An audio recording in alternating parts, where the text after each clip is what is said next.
જામનગર મહાનગરપાલિકા દ્વારા શહેરમાં બાકી રોકાતો મિલકત વેરાની વસૂલાત કરવા કડક કાર્યવાહી હાથ ધરવામાં આવી છે, જેના ભાગરૂપે તાજેતરમાં શહેરમાં 60% જેટલા લોકોને નોટિસ પણ બજાવવામાં આવી છે।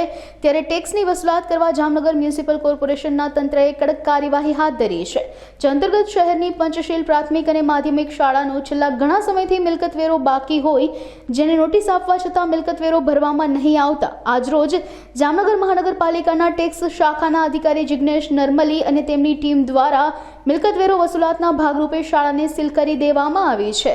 જામનગર મહાનગરપાલિકા દ્વારા નાણાકીય વર્ષ 24-25ના મિલકત વેરા અને પાણી ચાર્જની બિલોની બજાવણી બાદ પણ ઘણા ખરા એટલે કે 60% જેટલા શહેરીજનોએ પોતાનો ચાલુ નાણાકીય વર્ષનો મિલકત વેરો અને પાણી વેરો ભરપાઈ કરેલ નથી। આ વસૂલાત કરવા માટે મહાનગરપાલિકા દ્વારા વોરંટ અને અનુસૂચિની બજાવણી કરી દેવામાં આવેલ છે અને છેલ્લા એક સપ્તાહથી આપણે મિલકત જપ્તીની કાર્યવાહી પણ શરૂ કરવામાં આવેલ છે। આજ રોજ મિલકત જપ્તીની કાર્યવાહી દરમિયાન સંકટગ્રી ઉદ્યોગનગરની અંદર 2 મિલકતો જેમના 2 લાખથી પણ વધુ રકમ બાકી રોકાઈ છે તેમની જપ્તી લેવામાં આવેલ છે। આ ઉપરાંત 50 દિગ્વિજય પ્લોટના છેવાડે આવેલ એક મિલકત જેના 1,68,000 જેવી રકમ બાકી રોકાતી હતી તેમની જપ્તીની કાર્યવાહી હાથ ધરવામાં આવેલ છે। દરેક શહેરીજનોને મારી ખાસ નમ્ર વિનંતી છે કે અત્યારે રેન્ટ બેઝ પદ્ધતિમાં 100% વ્યાજ માફી છે, કાર્પેટ એરિયા બેઝ પદ્ધતિના મિલકત વેરામાં પણ 50% વ્યાજ માફી છે।